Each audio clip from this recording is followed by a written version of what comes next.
going on, everybody? Welcome back to the Project Manga Podcast, where we cover One Piece, My Hero, Black Clover, Mashle, Dr. Stone, and Jujutsu Kaisen week to week.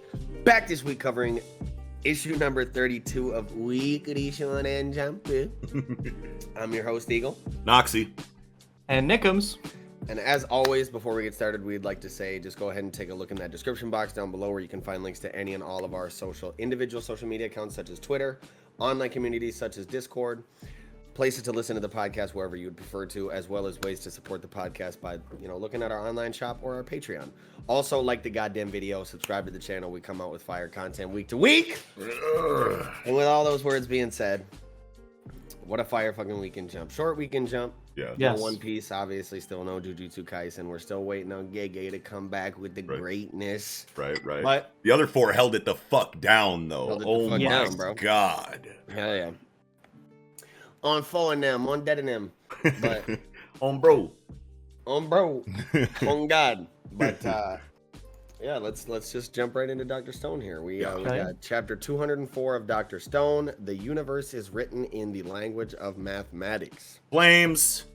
What a fire ass chapter, man. Straight flames. Yes. Hell yeah. So we were kind of speculating about why they were going to India. I think Nick made the comment about their history of mathematics. Boom, here we are. Pretty much right on. Yeah. Mm-hmm. It is interesting to me that yes, initially, they're talking about education in India going way back, right? They've always been good at teaching math, and even, they're saying teaching the times tables through the double digits. No, thank you, by the way. Yeah. And that felt good.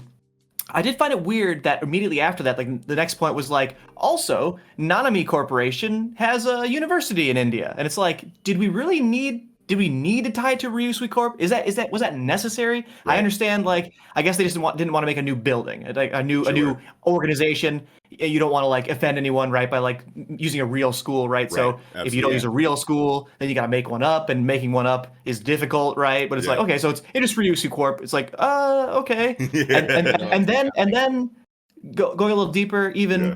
I wasn't a big fan either of or we might find this guy Sai, and it's cool. We'll get into Sai. I'm happy about Sai, but I kind of thought it was a letdown in terms of India, right? Oh, it's sure, let's hype up India, and they did hype up India. India got hyped with the mathematics, education, history, and stuff like that. Yeah. But then it's yes, India's cool, but really I have a school here from Ryusui Corp, and also my brother's here. Yeah, right. It's well, so it's not really India that much, right? Yeah. My half Japanese, half Indian brother, right. So it's Mm-hmm. So I'm wondering, did they not want to, go the distance for such a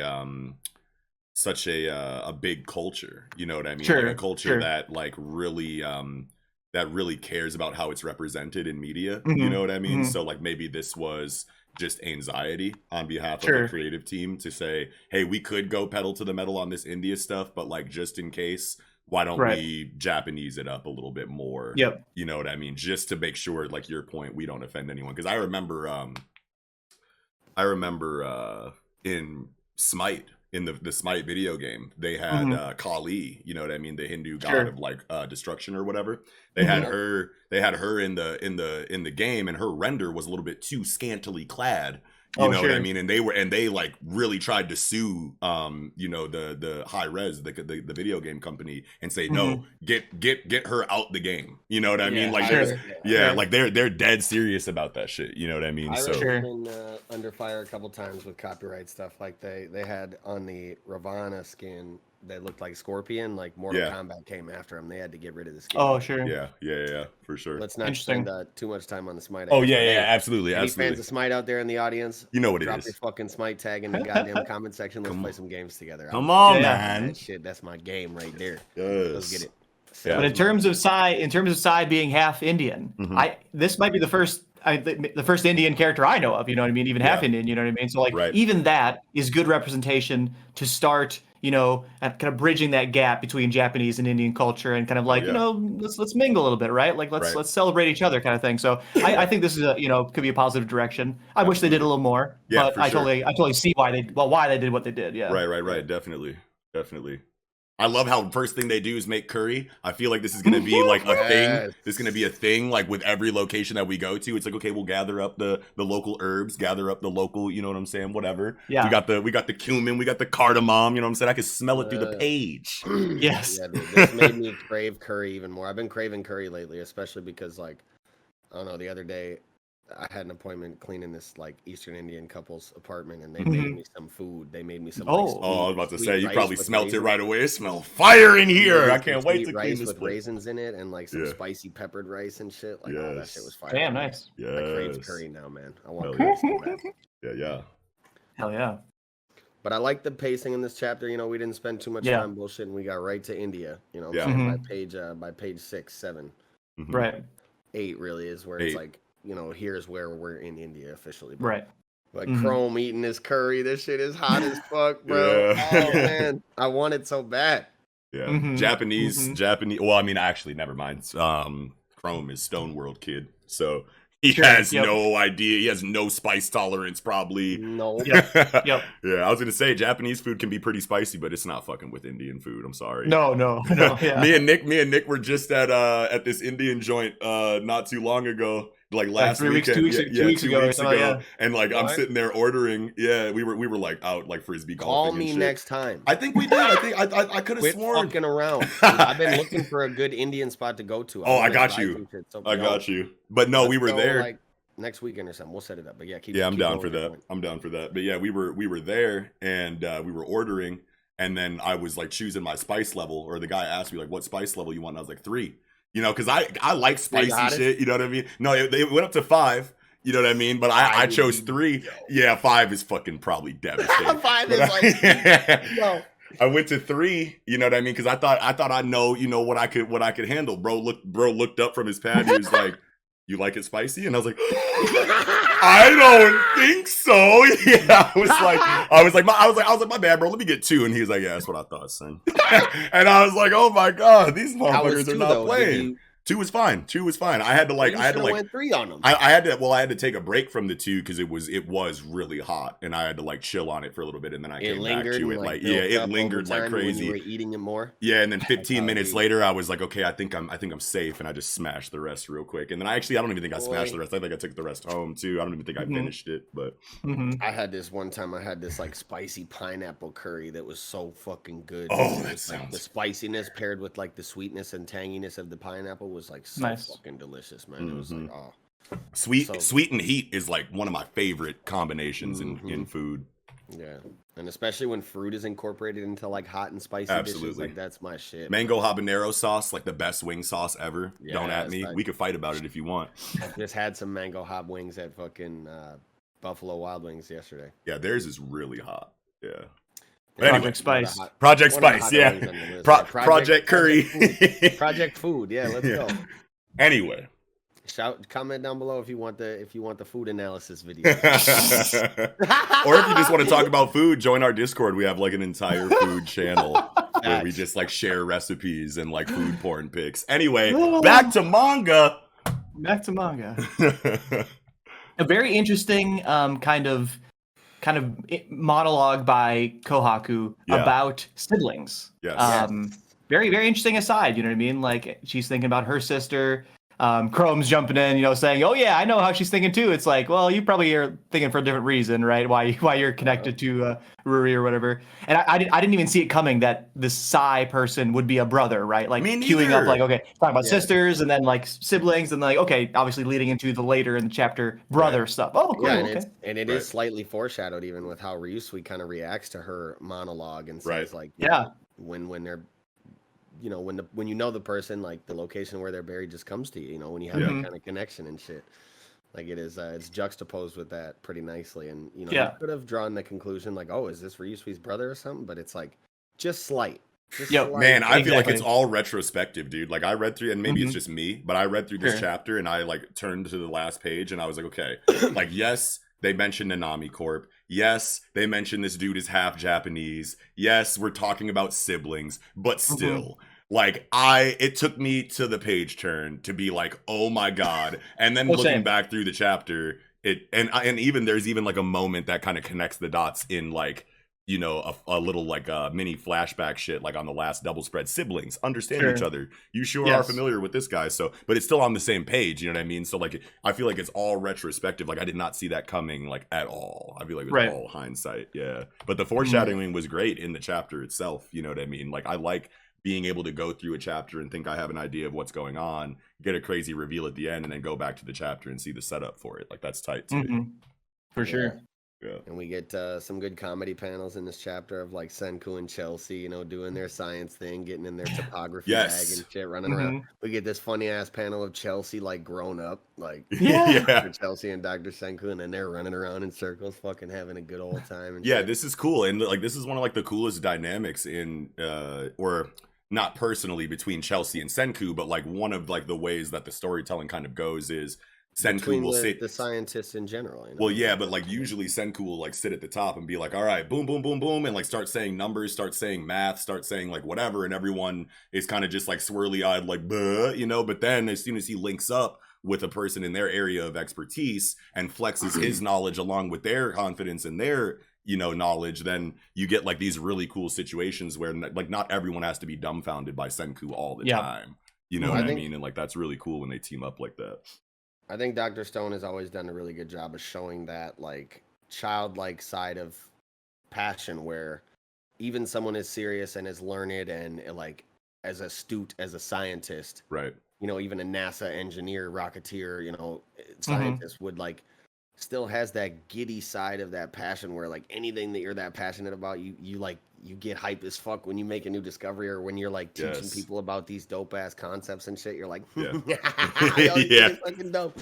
So, like I think it's always done a really good job of showing that childlike side of the passion in science and in Senku, Chelsea, Zeno, really anybody, Chrome, obviously, you know.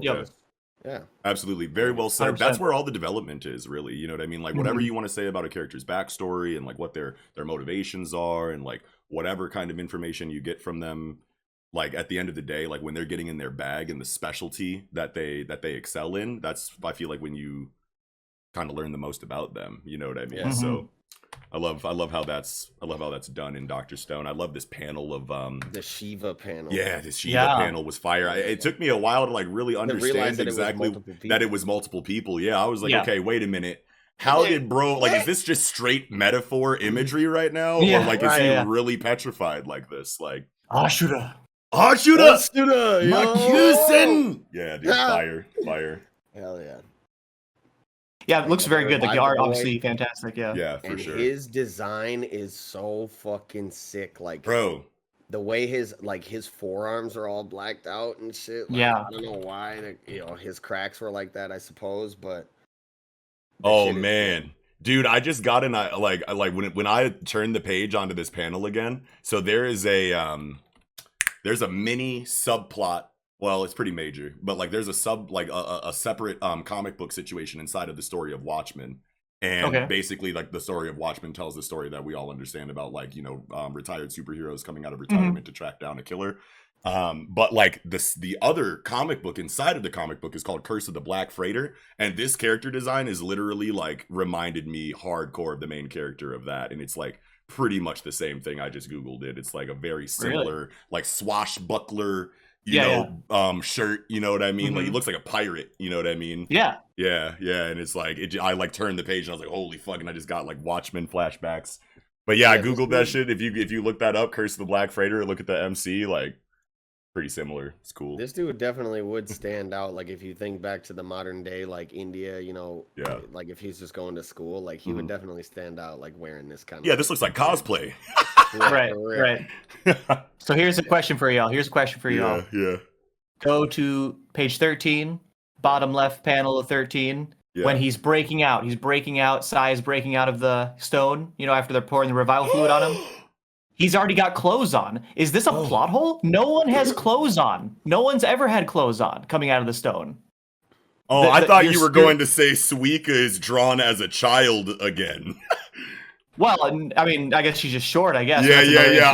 I literally thought like my mind was being like shattered because I thought you were pointing out like a potential mistaken the art, like for like Boichi forgot Suika was older or something, but that's Right. definitely not what's No, happening. my mistake I'm pointing out is like 14, 15. Like this Yeah. dude should not have clothes on right now. I feel like he literally like on that. I was initially thinking like, okay, in between the panels they dressed him. Yeah. You know what I mean? Yeah. But I don't know, man. But no, It because does not if seem you like look they at the did. break, he's still got cuffs around. You could see his shirt, bro.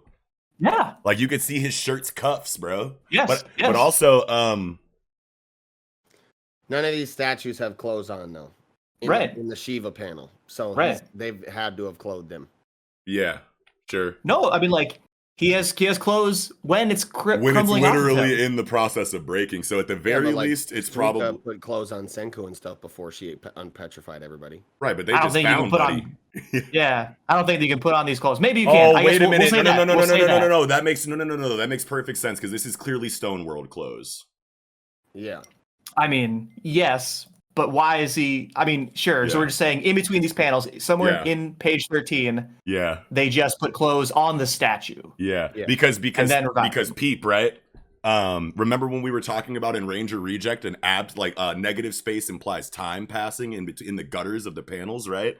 So a little bit. Yeah, right. Yeah. So and I before our conversation on our Patreon show for Ranger Reject, I had only like considered time passing with stark black panels, right? Sure. So like, you know how like you'll have a panel and then the next panel will just be stark blackness and then that implies time passes. We all know that. But like I didn't think that it could be done with just the absence of panels in general. Right. Which we have here. Which totally seems like it's the case because this middle panel here with the zoom in on the statue, Sai, he looks half Indian, half Japanese. That panel. And then literally bottom right corner of that page, there's a gap before the panel of them spilling the revival fluid on him. So that's probably when they threw the clothes on him. Yep. Great spot. I think that is enough for me to say, okay, this is not a plot hole. Right. You know, it's just or just like a very subtle time passing. Yeah.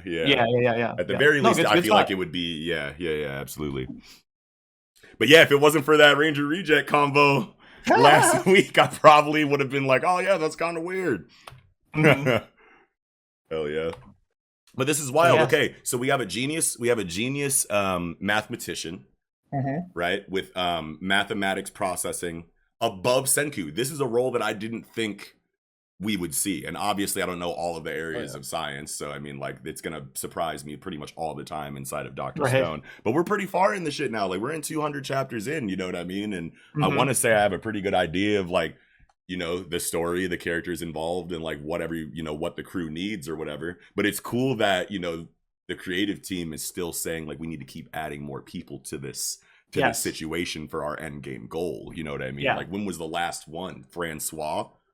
You know what I mean? Like that was like a while ago, you know what I mean? So like I wasn't ready for not only to get a new crew member with a specific specialty that will help them, you know, achieve their end game goal, but I also didn't expect it to be something inside of the realm of what Senku is already wildly capable of. You know what I mean? Brain-based, like a brain-based, intellect-based feat or whatever above Senku. Like you never would have expected it. Yeah, usually and even the counting, like when he said earlier in the chapter, like, oh yeah, like my math is like really kind of rough estimates, you know what I mean? Like I kind of just ballpark it, which is like, wow, I did not think that's what you were doing this whole time. I thought you were just really good at math, but like he's like, no, I'm just pretty good at math. Which and is this crazy. guy's like really good at math. Which is crazy to me now that you mentioned that, because I remember back in the tournament arc in the village, Chrome was fighting Magna, and he put Suika's helmet on the stick, and then dripped water onto the lens to make it concave so that it could burn magma. And they were trying to find out how long he has to stay perfectly still in order for the sunlight to activate the ignition. And Senku did some wild ass equation math in his head to say 60 seconds exactly is how long you need. And it was like one of those equations. Like I watched Dr. Stone actually not too long ago with two of my my physicist friends. And like, because I thought that would just be fucking cool. And like that scene came up and they're like, this equation, they paused it on the screen. They're like, this equation that popped up for like the law of like changing energy or something like that, or the law of like, you know, ignition or something. I don't fucking remember what they said, but they were like, you cannot, like, the craziest thing I've seen in this show so far is Senku calculating this number in his mind off the top of his head, because like they study that shit, and they were like, this is shit that you need to like they had to make a part inside of like calculator programming to like skip the work that you need to do to figure out this number. That's how drastic it is, that they needed to like you need to consult, you know, textbooks of information to do this calculation normally. And Senku just and then gave the exact number, you know what I mean? So like that's crazy that we get this chapter now that says usually when I do that shit it's just approximations and rounding up, because it's like nah son, you said in that fucking scene 60 seconds exactly, you know what I mean? It's like that's not an approximation, fam. But anyway, I just remembered that. No, that's really interesting. But yeah, this the bro Sai, he is not a fan of Ryusui, I guess. You know what I mean? He's running away. He's screaming away. This pig. Yeah, I'm not really sure what if that's meant to mean anything or something.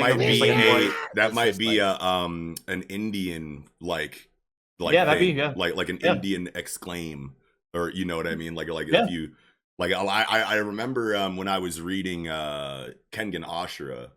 I remember there being a character that I think was Hindu to some degree or Indian to some degree, and they I think it was and they had different exclamations in their dialogue, you know what I mean, based on, you know, their culture or whatever. And yeah, that's what I guessed when I turned the page. That's gotta be like an Indian kind of exclamation, you know what I mean? Yeah, I can see it. Because normally, you know, in Japan, it's like, whoa, or like, you know, like some shit like that. But yeah. I love the, you know, Kohaku flexing just her speed, just boom, right next to him, like, that's a job for me, huh? Him up swooped right in, was right in front of dude, hand on blade. I was like, Kohaku, chill. Yeah. And Ryusui's like, get up, man. We're teaming up. Don't fuck around with me. Yep. His name is Sai Nanami. Yes. Sai Nanami, dude. His design's so clean. I love the black hands, bro. I love the stark black, like, everywhere in this dude's character design. Like, the pants and the hands is, like, so fire. The hands and the hair on them. Yeah. So fire. For sure. And interesting, so on page 17, right? When Sai is first saying, like, I refuse to return to Nanami Corp, well, as long as you're involved, Ryusui. And Senku has this kind of like, like this kind of you know, exclamation kind of reaction or whatever in the middle bottom of 17. I wonder if we're going to get more about this. Like, is Senku surprised that Sai knows Ryusui? Specifically Nanami Corp and called out like, I won't come back while you're involved. So he was like, that's Senku automatically deducing, I think, that like, okay, what's the connection between y'all? You know? Right. But now, that's probably what it is. I'm almost positive it is. Or is he thinking, is Ryusui shitty? Like, is there something bad that Ryusui's ever done? Yeah, like, I know Ryusui is a good guy. Like, he's a good guy. Like, why would anyone be upset with him? You know what I mean? Like, that's interesting. I was just thinking of that possibility as you were saying it, but I think it makes way more sense that this is just showing Senku put it together before everyone else. Right. They're brothers or related or know each other already kind of thing. Yeah. Exactly. Yeah. But yeah, that'd be a good twist on things if like this dude's like, yo, Ryusui was like down with human experimentation or whatever. Oh my god. This escalated quickly. That escalated so quickly. Human experimentation. Hey, you never know with big corporations, though. I don't remember exactly what Nanami Corporation specialized in. I think it was just economics, right? Or something like that. They're just money, the commerce. Yeah. But like, you never know. Like, the company gets enough money, you never know what they want to do behind the scenes. You know what I mean? Yeah. But I don't know. I think that about does it for Dr. Stone for me. Y'all got me too. Yeah, I'm good. Alrighty then. With that, I think we can go ahead and move right into chapter 70 of Mashle. Wahlberg, Bygone, and the Greatest Danger. Yeah, bro. Fire ass chapter. Yes. Yeah, bro. Starting right off in the thick of things. Wahlberg activating this shit, boy. Big Gundam time. Yeah, very cool that we get at the bottom of page 1. Innocent Zero is kind of explaining what he was talking about last chapter. So last chapter in 69, right? Mhm. When Wahlberg was doing this Space's Thirds Uranus inclination, Yeah. Innocent Zero had said, even among three-liners, very few have access to this, the epitome of magic. And I thought it was a little unclear at the time because it's like, wait a minute, like, but this is Wahlberg's spell. This is like Uranus inclination, right? Like, not everyone can do Uranus inclination, right? But no, it must be what he's talking about here, right? A third spell that unleashes the god's power dwelling within whatever wand, right? So, like, Right. if he did it, it would be Space's Thirds, Hades inclination or whatever, right? Or whatever his or Kronos inclination, Kronos right? inclination, yeah. Kronos inclination, and say Ray names would be Ares inclination, right? Like right. whatever, or Mars, or I forget which one he has. Mars, Ares, same thing basically. Yeah. But yeah, it would be Mars. So with this Uranus. is like a specific difference, but okay, because we were talking about like the first time the Master Cane stuff kind of like came up was inside of Rain versus Macaron, and then we saw Ares, and then that went into the Black Partisan, but like that wasn't a third spell, right? So now we're understanding that like you have Master Cane like level 1 where you can just access the wand's god form it just generally, and then you have like the ultimate form of that Master Cane magic application, which is the third echelon of spell. Yes. Okay. Because At least this one being whatever blank inclination, right? Like, right. Using the god's power within the wand. It's a Spaces level spell thirds, like Uranus inclination, which is like almost to say like Uranus enhance, like because inclining something is ascending something, right? Right. So then this is probably the template for like third spells that we'll see like moving forward. It'll say, because obviously his magic is spatial magic, so like maybe if say a lance, you know what I mean, like went and do a third spell, or let's say a lance went and do a third spell. Well, obviously we know he's only a double liner, but if he did, it would be gravitation thirds, or gravity thirds, graviole thirds, or whatever, graviole thirds, yeah, exactly. And then it would be whatever his god is, and then inclination potentially. Inclination might not be there all the time, but like I feel like we can be confident that it'll say your magic affinity, then thirds, and then your ultimate name, technique's name. Right. Yeah, that's cool. There's probably multiple levels of thirds. Yeah, like this is just a thirds level spell, Sure. like the best thirds level spell. There's probably other thirds spells. That makes sense too. Hell yeah. Yeah, very cool though. I thought it was weird. Like this is like some of the most awkward that Mashle has kind of felt to me, even inside of like what we understand that it's trying to do, right? Because Wahlberg like is a high, like one of the highest level, if not the highest level mage, that there is. And he knows that this dude is using time magic. And this dude has rewound time to get through all of his attacks pretty much so far. So he goes into this mode where he's like, fuck it, I'm just going to use my ultimate technique. And he just didn't see a rewind coming in his future. Sure. You know what I mean? Like, bro, like I understand. Like, so like, it's basically just coming down to like underestimation and like, maybe he thought like overconfidence in your capabilities overwhelm him. Cause like maybe it's such a fast technique. I mean, we literally get like almost no time between like when he activates it and when it's like out, but to nothing's its maximum faster scope. than time manipulation, period. True. You know what I mean? Right. So like, and like Wahlberg has to know this. So like, it feels like his loss here literally just comes from like overconfidence in his own capabilities and underestimation of his enemy, which I feel like Wahlberg shouldn't be doing. Like this should not be a surprise for him. I feel like his dialogue should have been like, I knew he was going to do that, but I had to try anyway. Like, why are you still surprised that you got rewound again, son? The way you said that, like, I knew I was going to lose, but I had to try anyway. Yeah. That is literally what I was thinking. Like, that's what he must be thinking. Sure. But I agree with you. We never got that internal monologue. Seems so surprised that he literally just did the thing that he's been effortlessly doing the whole fight again. It's like, bro, like you knew he was gonna do this, bro. Like, why are you? So that was the only that was the only thing that felt like really weird to me. But other than that, dude, this chapter was an incredible send off for Wahlberg, bro. Inside of the conflict, right? I'm sure. Right. I don't know if Wahlberg's. I mean, they pretty much said he's almost just about done with all of his living, but like still, like you never know inside of shonen manga. You know what I mean? And at the very least, he's done fighting. You know what I mean? And we didn't get the scene where like everyone thinks like everything's cool on the ground level and then Wahlberg just falls into a crater. We didn't really get that, obviously, because it has to set up this drastic MASH double spread cliffhanger. But like, dude, Wahlberg as a character blew me away these last 4 or 5 chapters, bro. For real. This is 100%. like, this is like, we were talking about it last week. Like, old man tropes are so well understood and successful, and like the formula, like Japanese writers got it down, bro. Like, they know how to do this so well. Yeah, definitely. Yeah, it is interesting how even Innocent Zero says like, what page is this?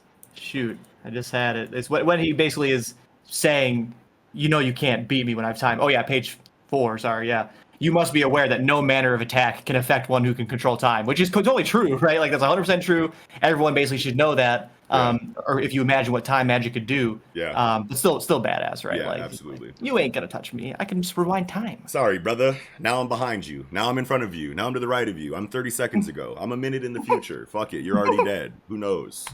Yeah. You know, like. Here is another thing that I was confused by. Yeah. So, page 5. Mm-hmm. What in the hell is happening here? He's shooting the hands of a clock? Is that what he's doing? He's going pew pew, and there's a bunch of hands of clocks, and they tear into Wahlberg's torso on the bottom of page 5. There's a big chunk taken out of him. Yep. He won't survive those wounds. This is time magic? Time magic is stopping time, increasing time, slowing down, speeding up, and also shooting hands of clocks? I guess, and now every mage in any magic story has to have like a base like offensive cast, you know, where they can like throw a projectile at you. So it makes sense. That does make sense. I felt like the aging was a good projectile beam. Like, here's a beam that ages you. That made total sense. Flash ages you, right? Exactly. Yeah. This is a good point, Nick. I didn't even really think about this because hands on the clock is exactly like what I thought too, but it made sense because it was still time related. But I guess like in you think a little bit harder about it. Magic. That's different. But hey, magic. You never know, like, you never know, like, you know what I mean? Like, at the end of the day, you know, like, it is awkward, but still, like, you draw the line, you know what I mean? Like, it's time magic, it's clock-based projectiles, it's like, I can just imagine, I can pretend rather that like these are just beams that look like clock hands, and what they do is exactly what they age you so much that it aged and just it decayed the flesh and it just went away. It just evaporated from being aged so quickly, right? Another thing that I'm thinking now that you mentioned that is that this could be not time magic, right? And this could just be base level, you know, projectile damage magic that takes the form of clock hands because he's a time affinity mage. You know what I mean? That's like exactly what I said. Yeah. Is it? Pretty much. I said like any mage has to have like a base level projectile spell that kind of goes along with the lines of whatever magic they have. I didn't really say the last part, but I just kind of assumed. Yeah. No, it's a good point. Yeah. Mm-hmm. It's like how like, you know, Margaret has the little music notes she'll throw at you, and they do different shit. You know. Right. But I always viewed those as metaphorical. You know what I mean? Like that there is music playing, and so. But you're probably right. Like if we go back, it might actually be. There's a chapter where she surrounds Mosh with a bunch of them, and it's like they're the floating. Like if you touch these, they'll fucking blow up. Oh, that's right. That's right. And then we compared it to the Hunter Greed Island. That horse, like with the horse, with the balls or whatever. Yeah. So for sure. So like that feels really good if it is just like a dense manifestation of your raw magic power. Yes. That just takes the form, you know, relevant to whatever your affinity is. You know what I mean? Right. So right. Okay. That'd be cool. That's one way to say it. I mean, who knows? Until Komoto, you know, comes out with some exposition, this is the best that we can really do right now. Right. But I mean, it is like a physical, like it's like thud-a-dud, like it's thudding at him as it hits him. So it's like taking these chunks out of him. I don't think it's aging to the point. Yeah, but that was a cool idea, though, Nick. I like that was tight. Right. That was super tight. Piece together. I'm trying to make it work. You know what I mean? Dude, I love that. Yeah. Maybe it's just a kind of an offensive spell he didn't even name, like times hands or something, and he throws I love that at you or something. I love that. That's something we easily could have gotten, but then go into go for it. Well, I was just gonna say the activation, you know, even after this freezing of the time, I'm saying Wahlberg and here's another thing where it's like, if this dude knows he can just rewind time and be all right, like, why is he so shook at the activation of the spell? Like, I guess he's like, oh, how can you do it? I even think he's after I just froze impressed time? that it's still working, right? I think Yeah, he's just yeah, like yeah. he's like almost like he's learning something about it. He's like, oh shit, I didn't know Mhm. magic worked like this. You know what I mean? Like type shit. I don't Right. think he's actually worried about it. But I think he's just like, oh, I think he's just in awe that like shit is happening like that, you know? But that's really cool that we know that, like, you know, obviously for regular spells, if there was like an effect, a long lasting, you know, activated effect that, you know, that a magic spell had, we know that outside of Master Cane application, that should, losing consciousness will just end that. You know what I mean? Like, or taking significant enough damage to where you can't focus on maintaining the spell will, like, it's linked to concentration. You know what I mean? So that's cool. But then to know that, like, your Master Cane kind of has a will of its own tied to yours to say, like, okay, I'm initiating this this effect. You know what I mean? Like, I'm channeling, you know, the shit. I've checked off all the boxes as far as activating and channeling and manifesting this technique. So even if I go away, the wand still remembers I'm trying to cast this, and it's going to complete that before you know, before anything, even if I die. You know what I mean? Like, that's really fucking cool, because that helps with the whole divine intervention aspect of the Master Canes in general. Love that. Love that. Nice. Very cool. That's what I was thinking about. Hell yeah. I love this internal monologue of Wahlberg on 9, the top of 9. This panel of, you know, all the whole gang or whatever. I just love this line. You know, like, this world could be so much better. You know, it could be a place where we respect each other and accept our weaknesses. It's like, oh, I love that. I love that, dude. Like, yes, it could. It feels a lot like right before Gojo got sealed, where he was like, you know, and you look at, you know, Gojo's philosophy, and he's like, I'm so strong, I could kill everyone in power right now and just decide new laws. But, like, if you take something by force without, you know, rallying people to your cause, then that's going to be so jarring that people are just going to make you an enemy. And then now, even though you're the strongest, no one fucks with you in society, and you're not going to get the kind of change you want, even with an iron fist. But if you cultivate the next generation to a point where they make the world better just from their ideas, and they slowly, you know, build up this new idea for society, it's easier for people to kind of adhere or to rally behind, you know, that philosophy. You know what I mean? And that it felt a lot like Gojo in this page, and Gojo's philosophy in that page. I'm sure we've seen it in other areas too. But, like, I just felt that was Gojo as fuck right there. Definitely. And we get this Vegeta ass panel of the fucking through. I will show them through action. Damn. Erasing the space on them, bro. Which was crazy to me, because I was like, bro, what about everyone the school downstairs? Yeah, I'm like, bro, like, this is too big, Wahlberg. But they're in a separate location, it looks like. I thought they were just so high above. I thought they were above that their as fight well, couldn't reach. It looks like there's a mountain range below them right now. Well, that could just be, you know, zoomed out surrounding location with the school still in the center. You know, if that's true, then that's out of here. But yes, obviously he immediately rewinds time, right? So Innocent Zero saved everybody's life.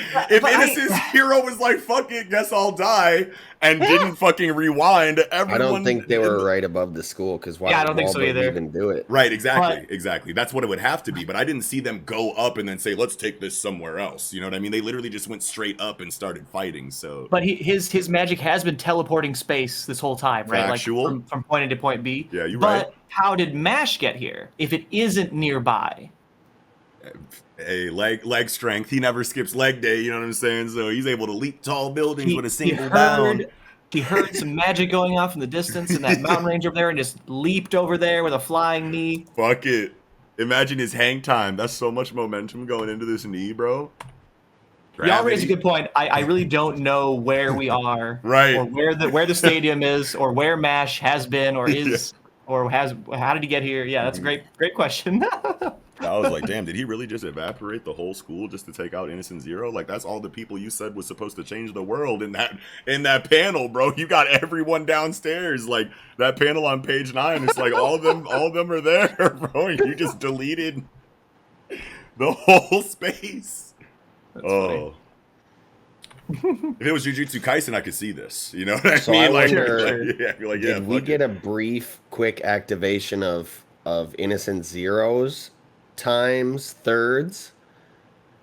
Because I don't know. I'm just only thinking so because what if he did a times thirds rewind spell and then died, and it still carried out the spell because that, or he was able to Oh, escape the range of this. But how is that possible?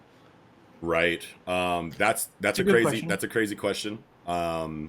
I don't think that Innocent Zero would use a times thirds ability without the manga showing it specifically. True. I don't think that it would just be like a haha times. Like, how would we know that he went into a third spell unless he specifically said it or showed us in some kind of Right. way? So I that's just one thing. assumed he rewound time, and in rewinding time even applies to the wand. Right. Like yeah, in time A, Wahlberg told the wand to do it, but if you rewind back before that, then Yeah. Wahlberg never told the wand to do whatever. There's So probably Right, conditions. exactly. There's probably conditions on the times magic that will probably get exposition for. It's like, okay, like you could probably set it up to a way where it's like, okay, I'm going to rewind time 5 seconds from now, 10 seconds from now, 20 seconds from now to this time. I'll rewind it back to this time in 20 seconds, and then it tells he tells the wand that the wand knows, or the spell knows to do that. So then you could be evaporated by the time by the space spell, and then it's already in the air that time is going to be rewound. It could be something like that, because that is a good question, Eagle. We see the explosion, the damage is happening in its radius. So unless Innocent Zero is outside of this blast radius to cast the spell to rewind, it means he took this to the chin. You know what I mean? So if he took it on the chin, the only thing that makes sense as to why he was able to rewind time after the spell went off is because he loaded a condition into the spell that would happen after a certain amount of time, you know, or something like that. Or the light was just the prior. I do see the things kind of evaporating at the bottom of the sphere or whatever. Right. I kind of agree that yes, I would say the art is telling us things are evaporating. Yeah. But maybe it hadn't fully activated yet. Sure. And there was time to reverse time. Or maybe it's just the initial flash, and like maybe he is getting fucked up and he's like, oh shit, I gotta rewind time right now. You know what I mean? Sure. But who knows how fast this is, because like you could see the epicenter of it. You know what I mean? Like, I don't fucking know. Who knows if there's like a fucking explosion that comes after this? I mean, it's just space deletion. So this is probably the whole thing. You know what I mean? But like, still, it's just trying to make it make sense. I mean, the only thing, like, if that makes sense, if he is inside of the blast radius, he had to get hit by this, and so like, I have to figure that there's like a post, you know, like a time, you know, time delay, you know, on the rewind or something like that. I could totally see Mashle magic doing that, and if we did get an explanation like that, it would feel really good. Yeah. So. Definitely. Yeah. Like, what the fuck is Mash gonna do? You know what I mean? Like, like the only real. But I mean, like, look at the conversation we just had. If this motherfucker has time to do time stuff, like while like massive, you know, amounts of space are being deleted instantly, I don't give a fuck how fast Mash is physically. You know what I mean? He's not punching through or kicking through time. He's got the element of surprise right now, and that's lit. Hopefully this dude brain like rattles around in his shit and he's like disoriented for a little bit, and you know, Mash can just continue to piece him up like without him kind of getting his bearings. But like, bro, I don't see it. Like, Komoto is gonna have to get really creative to have Mash do any more damage to this dude. You know what I mean? Like, literally, like, this is it. This is the only thing that makes sense as far as damage that Mash can get on this dude. So I'm excited. I'm not saying that it's going to be bad if Mash beats this dude's ass. I have all the faith in Komoto. Komoto knows the feats that he's going to give Mash. He knows how Mash exists in this world of magic, you know, better than any of us. You know what I mean? So he's got the idea of how Mash is going to interact with this dude, and that's what I'm excited for. You know what I mean? I don't want to make it sound like I am skeptical that Komoto can pull this off in a way that makes sense. Like, I think that whatever he decides to have Mash do is going to be really cool, and it's going to feel really good. Yeah. Up to I wonder if he hasn't been trying to get him already, because the way he says gotcha, you know, and he's been rewinding time. So what if there's been a couple times where Mash has tried to jump up already and like gotten rewound? And he's finally like, got your bitch ass. Like, I like that. I love that, bro. I love that, because he choked Cell War out, what, 2 chapters ago? or a Yeah. chapter ago, at Or least 3. one. I think it was like 3 or 4 Yeah, it chapters was. ago. Yeah, It's been so yeah. what's he been doing the whole time? Probably trying to get up there to do some shit, and then every time he's like, "Why am I back on the ground again?" Oh, Yeah. yo, I love that. I love yeah, that. and it's just like collateral damage in the wake of like Innocent Zero and Wahlberg. Like just at the moment, like it's not even that Innocent Zero notices Mash and is actively keeping him away with rewinding time. It's just Mash just so happens to try to get him when Innocent Zero tries to rewind Wahlberg. It's just like that perfect moment. Yeah, that's hilarious if that's what's really going down. Very cool. Yeah. One more thing I see. Yeah. One more thing I see on 17, right? Yeah. Innocent Zero has Wahlberg, on the ropes. He's Yeah, gonna you're right. about to kill him, and he's got the clock hand. Yeah. Like sword. Like it's like just floating there. So like it is literally like a physical thing. It's touching his head and making it bleed, and like yeah, it's wild. It's just his magic is time and clock hands.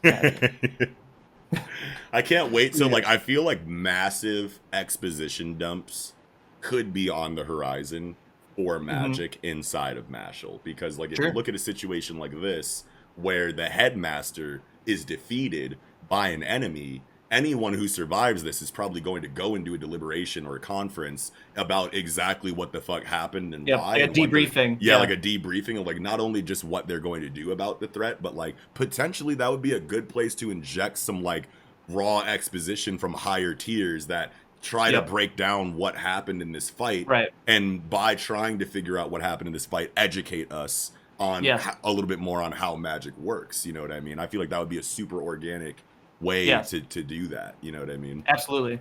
Perfect time for it. The perfect time. Like, after this fight, perfect time for it. You know what I mean? Yeah, exactly. Yeah. Love that. That's about all I had for Mashle, though. I think that about does it for Mashle, though. Well, with that, I think we can go ahead and move right into chapter 299 of Budak Kurova.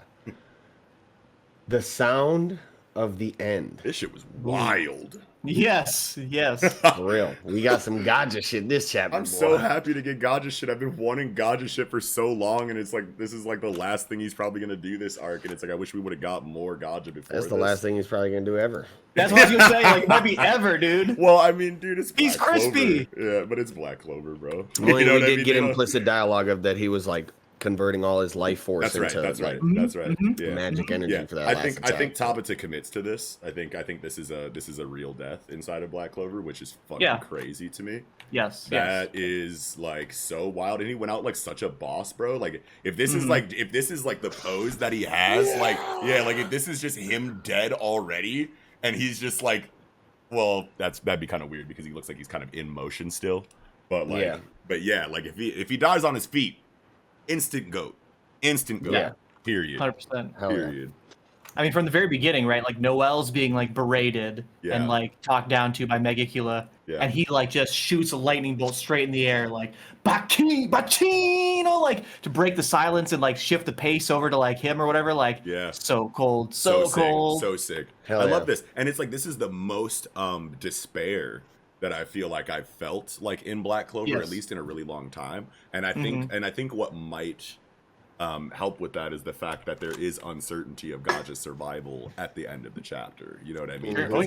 It's like we've seen so many times, and in Black Clover, antagonists talking shit, protagonists on their back foot, down on their luck, looks like they're about to be, done or whatever. They have their monologue, they make the main characters feel shitty, and then, new form at the end, haha, gotcha, or something like that. You know what I mean? But like this is all of that, but with like, oh my god, is this dude dead at the end? You know what I mean? It's just a different vibe, you know what I mean, than I remember in the series up until this point. And I love the injection shoto. Yeah, he hit him with blasted her brain with the current on him. Like that shit was nice. Yeah, I think it was Paul. Yeah, yep. That shit was super tight. I don't think it's injection shot. I think injection shot is when he has the sword and it's got the scope on it. It's got like the crosshairs on it, and then he like stabs you or whatever. The thumb one is counter shock. Counter shock. Yeah. With the counter shock. Yeah, counter shock is what it was. Yeah. Mm-hmm.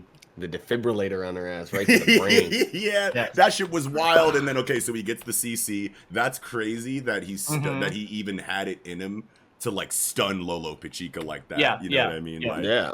yeah, that was wild. I was like, oh shit, this Garroted motherfucker's- through the gut, yeah, out the he's- back. Yeah, what a soldier, what a king, what a champion. Yeah, and like yeah. when he counter shocked her and stunned her, he's like, that'll keep her from moving for a few seconds. And then it was ... and then you have the panel of him. It looked like he was falling over, like he was done. Like that was his last act, was just stunning her for a second. Like, you got it, Noel. Do something with this. Do something with this CC. Hopefully, you know what I mean. Yeah. But no, then we get the flashback of him, you know, more bonds between him and Lolo Pechka. Yeah, and I love the when dynamic between him and Lolo Pechka. It's like, you were never offensive, so I'll be your sword type shit. Yeah. I love that kind of shit. That. You know what I mean? That's why I was saying I wish that, like, if it was going to come to this and Gaja does die and he does go out like this and we do get this cool flashback shit as he's going out, we'll probably get like a whole chapter dedicated to Lolo Pechka and Gaja, hopefully. You know what I mean? Sure. Like maybe next chapter or something like that if he really is going to die. But like I remember thinking, like, man, if you were gonna do this, why didn't you give us more Gaja and Lolo scenes? You know what I mean? Like, you could have. There were so many times during this that you could have slowed this down and just given more development to this character. You know what I mean? Like, I understand you want to keep the pace crazy because it's Black Clover or whatever, but like that would have been a great moment for or a great decision, at least for me. You know what I mean? Yeah. To get a little bit more Gaja before this, but. Hey, if we get a cold-blooded flashback like next chapter or something, fuck it. That's not. It's there now. You know what I mean? So that's kind of how I feel about it. But I agree. Yeah, but this is wild. It looks like fucking, bro. Decaying world can't erase it complete. I was like, oh shit, this lightning magic spell is major. As you For real. So here's the big one for me. The big thing on this, you're talking about this 8-9 double spread, right? Looks fantastic. Yeah. Look at Megicula on the bottom of 9. She is smiling. Oh shit. Look deep in there. She's smiling. Big smile as she's getting obliterated, right? Which I think if you go to the end of the chapter, right? I mean, it's only like a couple pages later. On page 11, you can see in the background this, like, you know, in the haze, her outline, right? The wings out, tail out. I think she's smiling here because it's, as we were kind of theorizing and people have been talking about, you know, since last chapter, yes, Megicula needs Vanica and Lolo Pechka to die, but can she kill them? No, she can't. She couldn't even kill Vanica. She needed someone else to kill Vanica, and he just did. He literally just killed Vanica and took us to the next phase of the spell. You know what I mean? Yeah. What's that? Son, What's especially weird, fire. and what I thought you were going to bring up is that her heart is in her head here. Oh, yeah, that's true. I didn't even notice that. Oh shit! I thought that was like a horn. I thought it was like a horn or something. Bro. You're so right. That is So, like, a heart. what does that mean for the demons going forward? Are their hearts all in their heads? I think it's got to be like the classic. They move them around. They move them around wherever it's more annoying. You know what I mean? Less That's expected. Crazy. That's totally a heart. And Noelle does say immediately, like, what? Just one more attack. I don't care if it's weak. I just need enough Saint stage power to pierce his exposed weak point. Oh, and then it's a heart right there. It's a heart right there. Nice spot. I thought that was like a horn on her head or something. Like that. Shouts out to whoever pointed that out to me in Twitch chat. I can't remember who it was. But was that when you were reading the chapter? Okay. Yeah. Okay. Nice. Yo. But yes, that on 8, the bottom of 8, Gaja, like, you know, that huge, like, bright whites, you know, kind of like very little bit of line work or whatever. Looks so good. Oh, it looks yeah. so good. Oh, yeah, dude. Oh, my God. Man. So that's like what? Like, now that Vanica's dead, this is probably... Because I don't remember... Or wait, maybe she does always have wings. Let me double check. I couldn't remember... She does not have wings on 7. Yeah, I couldn't remember. On the top of 8 her... and 9 double spread, you can see she's got wings a little bit. Yes. Oh, there we go. Yeah, okay. I was gonna say I don't remember this silhouette matching, you know, Megicula or whatever. That's why I think she leveled up after Vanica died. That's what I was thinking. Yeah, now that Vanica is dead, if she is, we can probably assume that she's literally actually gas vapor at this point. On the top of 7, yeah, you can see those little like black things like coming up. Yeah. Okay. Yep. Okay. Yeah. Okay. So she hasn't like fully spread her her shit. Yeah. So this totally could be like when the dust clears. This is probably a new form for Megicula. Because I think so. I feel like there's so much more going on besides just the wings too. Like I know she had titties all over, but like just the rest of the shape of this silhouette just looks like something different. Yeah, You know it what I does. mean? Yeah. So Especially on 8-9, she's like completely separated from Vanica, right? Yeah. Vanica's at the bottom, getting kind of Yeah. obliterated or whatever, right? Yeah. And Megicula's in most of the the shot or whatever. But I don't know, like in 11, she's by herself. Like Vanica's on the ground or maybe fully blasted away or whatever. You know what I mean? Like, yeah. Oh yeah. Okay, so Vanica's probably not dead. She's probably like just outside of the range of fatal damage for this, and this is more of like a separator, and like potentially killing Megicula than like actually killing Vanica and and potentially Megicula at the same time. Like I think Vanica lives through this actually. I don't know. She's Megicula, like I was saying, she's very happy about the situation. She's in the whited out. She's in the blast. She is in the blast. Everything other than a little bit of her leg.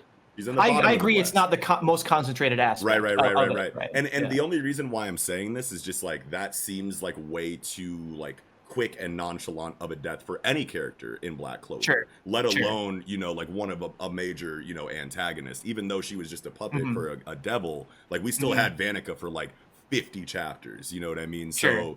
So like I just don't see like if next chapter it's like, okay, you killed Vanica, like I feel like that'll be so crazy for Black Clover. Like if that is actually what happened, you know what I mean? Like I would be very, very surprised by that. Good point. In that sense, I suppose like maybe Vanica is more weakened. So Megicula can come out more. You know what I mean? Yeah. I think maybe next chapter like Megicula is out more, right? And she's just like, look, you just killed her, and it's like a panel of her leg on the ground or some shit. That doesn't, dude. That would be one part of her leg crazy. that's not inside the lightning. Like she's like, oh, you fulfilled the condition of my thing. Look, Hey. you just killed my second host, and it shows her leg. And now she's like, now y'all just gotta kill Lolo. Dude, I could totally see that. That would be so wild because her leg is out. The rest of her is inside of the blast radius. That would be so wild. I can't see that happening until it happens inside of Black Clover. But like that like is totally something that you could see happening in like a Jujutsu Kaisen or like a Chainsaw Man for sure. Oh yeah, you know what I mean, like nonchalant deaths, like you got panel of the leg. Yeah, panel of the leg left over, like you know what I mean. No like no grandiose send off. Like that's Chainsaw Man and JJK as fuck. But like Black Clover, no, like that would be so different. I feel like you know what I mean. And hey, this is the arc for different shit to happen. You know what I mean? Yes. Like we kind of like thought, when the arc started, like okay, time skip. New threats, they're already killing motherfuckers. Diamond's already out of here. Crollo, Lucifer killed him. This is wild. You know what I mean? We had all of these expectations just for like fake outs to happen and characters to not die that like seemed like they were going to. So not that that's like a crazy, bad thing inside of a manga like Black Clover, but just based on the history of the storytelling, I can't see Vanica just being dead after this. You know what I mean? Yeah. Like if it happens, fuck yeah, you'll see me like, holy shit, he really did that shit. I'll be gassing it up. But like just based off the history, I just can't see it. You know what I mean? Right. Agreed. Yeah. Yeah. Yeah. Good chapter though. Good chapter. I liked it. Yeah. Yeah, great chapter. I think pretty quick. We just get the gods of shit. Yeah. Get the flashback and then his actions and stuff. But I think that's about all I had for Black Clover. Yeah. Yeah, I think I'm good too. The most excited I've been for a next chapter of Black Clover in a really long time. I just want to say that right now. Like I'll probably read Black Clover first next week. To see what happens with Gaja and what happens with this Megicula silhouette here that I also in my reaction was like, this doesn't really look, what I'm saying? There's something in this smoke. Yeah. You know what I'm saying? Yeah, for sure. Whether it's her like cooked, but also it looked like she evaporated, so she must have evaporated and then came back to be in a form like this, Maybe, yeah. She did look like she was crumbling to pieces, crumbling to bits on some cell shit. And but the heart is like fully intact, so like we can assume it's just like Kid Buu or it's just like Boros from One Punch Man. You know what I mean? Like you destroy the body and then it just all comes back to the core. I can see it being something like that, but yeah, great chapter though. Just like the homunculo. Yep. Well, with that, I think we can go ahead and get right into chapter 319 of Boku no Hero Academia. Friend. What a we get this banger! Nice color imposed paneling on the first page here of everybody, what I'm saying? Like a few days after Deku left, UA. Everybody's like, we ain't letting the man's go. Yeah. All right, he's trying to go solo dolo. Like, we know Yeah. our friend. He's trying to take it all on himself. Like, we're not going. I want to say that I can't remember the last time My Hero Academia had an interior color page. Like one that, well, I mean, like one that is like actually a page of the manga. Sure. You know Not, what I mean? not like a Not picture, like a cover. Like cover picture. Yeah, like a color yeah. cover. Yeah, like actual like A colored dialogue page of bubbles. the actual manga, yeah. Right. I want to say I can't remember the last time. I'm sure it hasn't been too long, but I just for some reason I feel like this is like rare for My Hero Academia. But anybody in the comment sections want to let us know the last time a chapter had this, let me know. But on this first page, I love, like, if you look at the paper that I was just gonna say, yeah, like, just the perfect words you can see, right? Like, my secret in class A, hope, smile, thank you for everything. You know what I mean? Like, just the perfect little bits. You know? Fire. Yes. And then we get just some good dialogue from everybody in the class about just kind of what's going on. They've really deduced a lot of this situation. Yeah. Yeah, this some is good so strategy. necessary for Class 1A, I want to say right now, because like, when was the last time they sat down and had a conversation when a fight wasn't happening? Like, when was the last time we saw them like interacting to this degree when there wasn't, you know, conflict surrounding them? You know what I mean? And like, these are the kind of things that I wish, you know, we'd see more in things like One Piece too, you know what I mean? But obviously the storytelling is so high octane that it's hard to get these kind of moments. And I appreciate Kohei for we doing get like this. one in between every arc, I'd say, just because we get those moments of interaction when they're chilling in the dorm and or they're whatever. transport, they're you know, traveling, you know what I mean? So it makes sense in those moments. But this is an injection that's happening in the middle of like one of the darkest times in society, where there's conflict going on everywhere, and we know that these kind of conversations need to happen, but I feel like it's hard for mangaka to make a decision to break up that, you know, action and that that high octane shit that has everyone talking week to week so intensely with character development and, you know, world building. And like, this is pretty much just all conversation, and it's all so important. I think a lot of the reason why a lot of this stuff hits so hard, as much as people want to talk shit about the development of Class 1A and just side characters in My Hero Academia in general, this chapter slaps so hard because of how much time has been spent developing them in the boring areas of the comic that people like to criticize. But those same critics, you know, that talk about how Class 1A, you know, is underdeveloped and underused and whatever, everybody is saying this chapter is gas. Why? Not just for the cliffhanger. No, this chapter is gas through and Character through. moments. Yeah, exactly. Because 1A, of these bro. characters that you think, you know, were developed in boring ways. So whoops. What do you know? Author gotcha.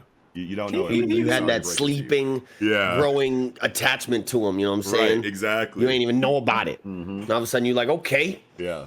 But yeah, we get. First of all, it's weird to complain about fucking downtime and school shit and training arcs in a fucking story with academia in the title, but I digress. But yeah, we get the dope plan from them to kind of trick Endeavor into coming so they can like really grill him. Like, yo, we know you're involved with Deku right now, so like tell us what the fuck is happening. You know, and we get this dope ass fucking speech from Ida after they fucking get the phone. I don't know, just bringing it forward a little bit. Like, this shit really hit hard for me on page 12. Yes.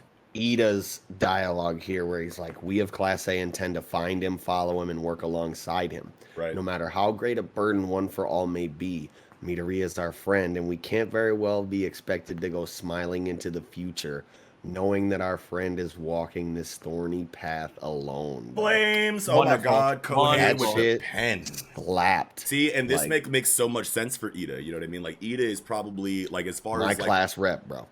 Absolutely. But as far as Ida goes, he's, like, technically a part of the main cast, I want to say. You know what I mean? Even though he's relegated to, you know, he's kind of supposed to be background like right character. up there with like Deku, Bakugo, Todoroki, you know, Yeah, well, I mean, like that's the Kirishima. three, right? That's the That's the three, five. and then you can say that Kirishima, you know what I mean, is like the fourth, like kind of like, you know, kind of looming there. With And then, Ida, yeah, he's the fifth. and then you would say, you know, like Ida, you know, is probably around there, absolutely. And then but, you like, could even extend it further to the 7. You know what I'm saying? If you want to put Tokoyami and Kaminari in there. that's you know what I'm crazy saying? that Ochako doesn't come up before. Yeah, seriously, 6. where's Uraraka here? But that's not a criticism of I guess what Eagle I is guess I was saying. talking about That's the a product seven of like right. combatants. Well, I'm just saying, like, that's a product of the storytelling, bro. That like the fact that Uraraka is like 7th, 8th mention when she's like in the role of Sakura technically is like, and I'm not saying that like My Hero Academia has to adhere to like Naruto standards of storytelling. But, like that was kind of the expectation that was kind of set in the beginning, and then obviously we know that she kind of like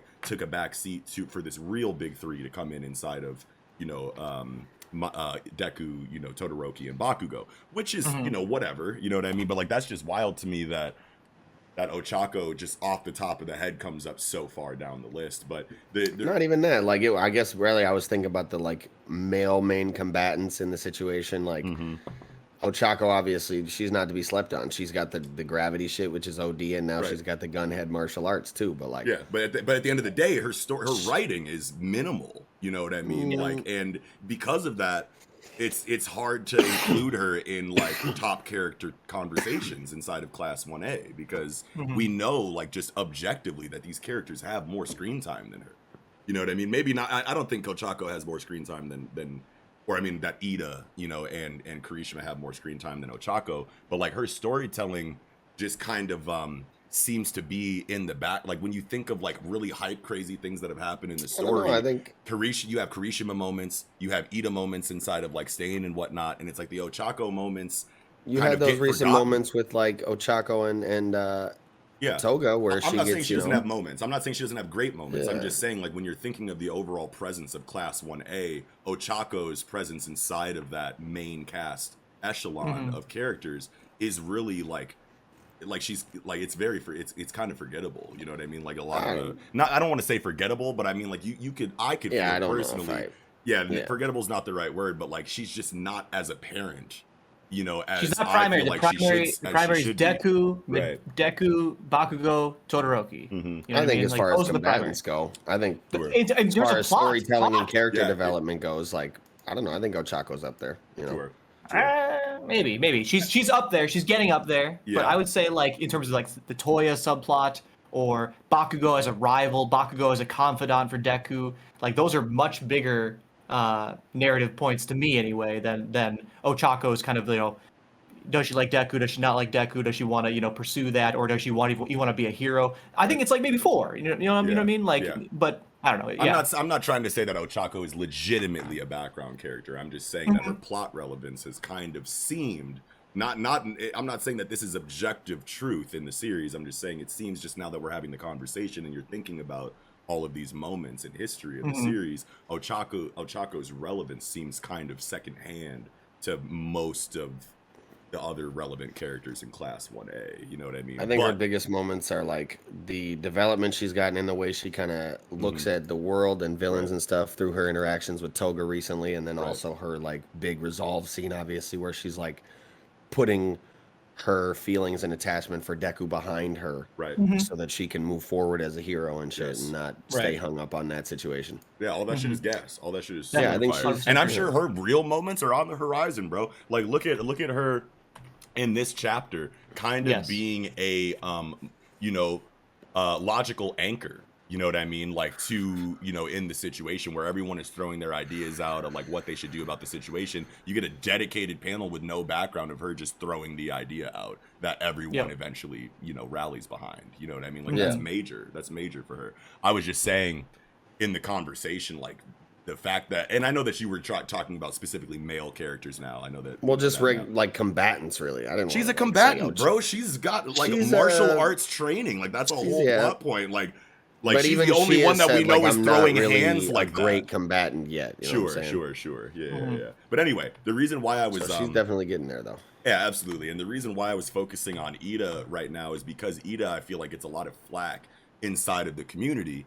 You know what I mean? As far as his relevance as a character and like his moments in the story, people always want to bring up, you know, his his flaws in as a character in the Stain arc and things like that, as if that is like going against his character in any kind of way. I honestly like love the growth that we've seen coming from that Stain arc for Ida, but like at the end of the day, like Ida gets a lot of flack, you know what I mean? And then when it comes to a scene like this where he's showing, you know, that class rep, that leader quality like inside of him to make a statement like this on page 12, it's like no one, at least from what I've seen, has any kind of issue with this right here. Like this is strong and it makes sense for his character. No one is saying like, oh, Ida's been a background character for X amount of time, and then he gets this amazing soliloquy, blah, blah, blah. You know, like no one's saying things like that. You know what I mean? Because this is all organic. It's all been set up. It's all there. He's still the character, you know, that he is, and it makes sense for him to make a statement like that. We haven't seen one in a really long time. His character hasn't been a dedicated page, I feel like, in a really long time. But when it happens, it's like, okay, we know that this is right here because of this groundwork that's been laid. You know what I mean? So I think the scene is very powerful because it kind of like reminds people that these aren't actually side characters just because they haven't been focused on in a while.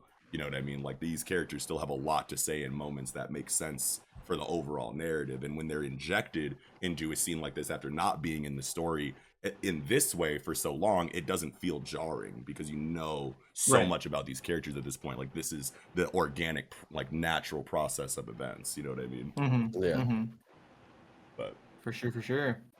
Interesting talk with Principal Nezumi at the end of the flashback, say page 14, talking about this like UA barrier, you know what I mean? Like very interesting. Like what is that? Is it an ability? Is it like a technological thing? I imagine it's like some sort of big mechanical wall or something. It makes sense to be tech, but could also be a quirk. You never know. Yeah. They might have they might have like a hidden, you know, Henry. You know what I mean? If we're comparing it to Black Clover, they might have a Henry. You know what I'm saying? Like with a quirk that like, you know, does something like this that nobody really knows about, or it could be a situation like it could be a Master Tengen kind of situation where it's just like under wraps, you know, like special character in the background that no one needed to know about until now. Right. You know what I mean? Like I think that would be cool too. But tech makes the most sense right now for sure. Tech does make the most sense. That's what I assumed when I was reading it. Tech. Oh yeah, for sure.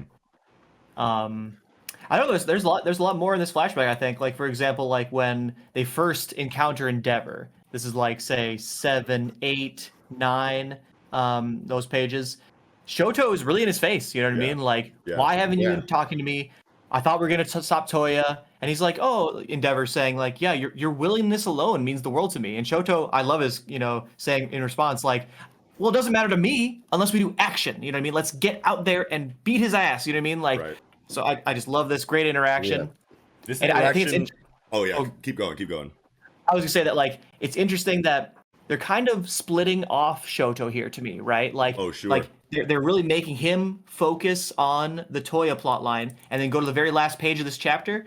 The three that we see juxtaposed against Deku are Bakugo, Ida, Uraraka, not Shoto. You know what I mean? We're talking about Shoto as like one of the main characters, and I agree he is one of the main characters. But it's interesting that they're kind of putting him into the Toya plotline, not so much focusing on the Deku All for One plotline. And as far as that's a great point, actually. I didn't even think about that. Why isn't Todoroki in that last spread or in that last page or whatever? You know what I mean? But I think this interaction with Endeavor, as far as the visual storytelling goes for Endeavor for Endeavor's shippers don't go crazy with that. But no, for well, anyway, so for Endeavor's like the way that Endeavor is drawn in this chapter, right?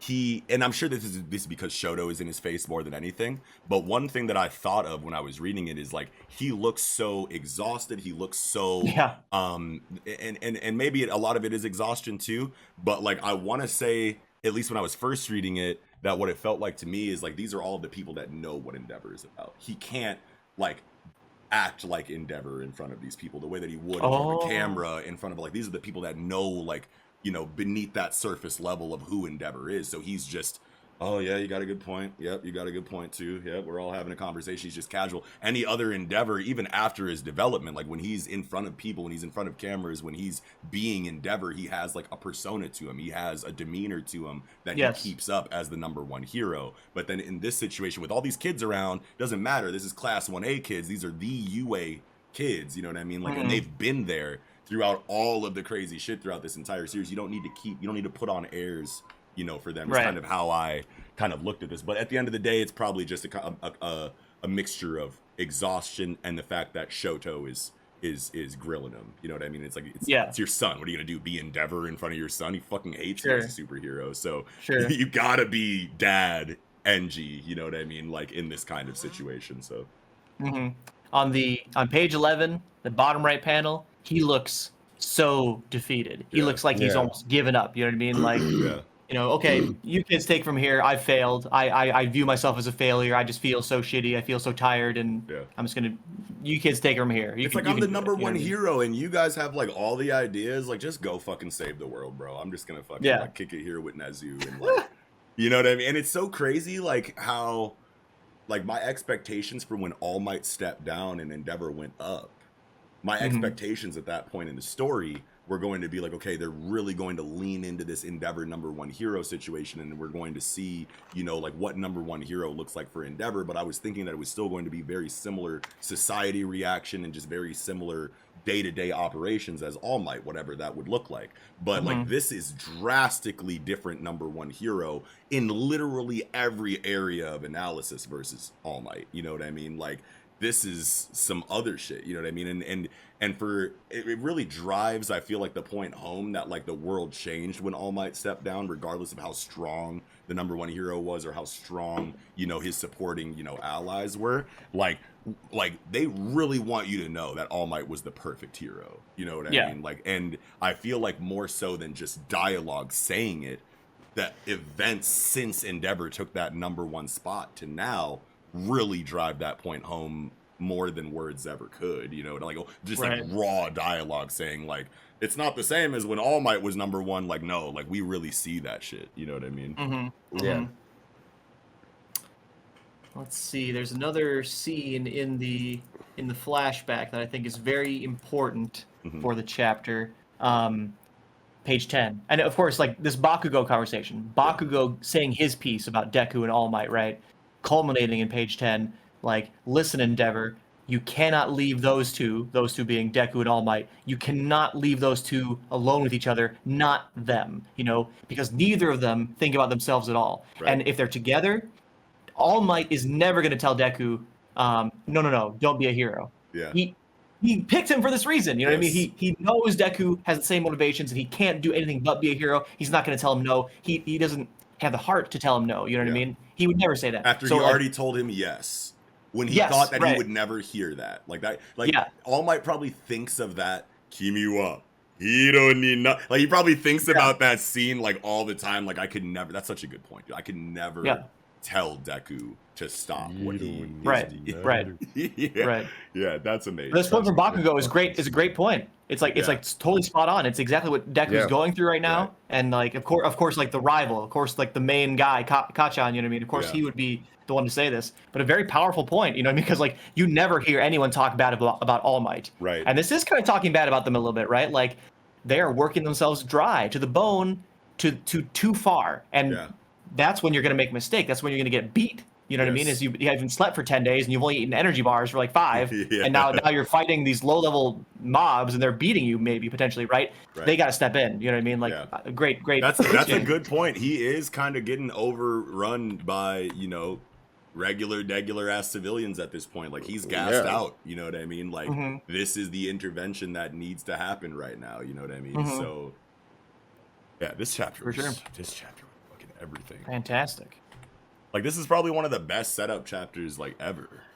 You know what I mean? Like, and this last little like 2 pages on 18 and 19. I want to say that this Deku page on 18 is a Berserk homage. It could be. It could be. Just because like someone pointed out that like someone pointed out in Eagle's stream that like the way that the scarf and like the space in between the scarf and the chin looks like a mouth. And I was oh shit. You know what I mean? Like Kentaro Miura just passed away, like probably throwing a Berserk homage in here just with this aesthetic page right here. Like I'm not saying that like this form of Deku's is like, you know, Berserker armor or whatever. Right. Yeah, but like just when you like, say that, I see it now. I see the mouth you're talking about, the scarf in the chin or whatever. Like, wow, that looks wild. Yeah, any kind of tattered animalistic, armor design or costume design is gonna feel like Berserk to me, right? At least right now in my life, you know what I mean? So maybe I'm reaching with that, or whatever, but like I wouldn't put it past Kohei to do something like that. He's got such a crazy artistic sense that this could totally be like an in-your-face Easter egg that like people just don't notice. You know what I mean? Right.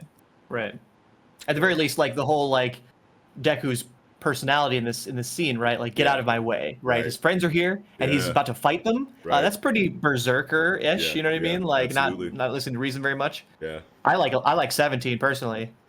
Like, oh sure. Bakugo saying like, "Are you smiling now?" And then like this Deku just looking down, eyes closed, No eyes. but the mask like still smiling on his behalf, kind of thing, but looking so, as we were saying, in previous chapters, broken, tattered, just looks defeated almost. You know what I mean? Ooh, very powerful.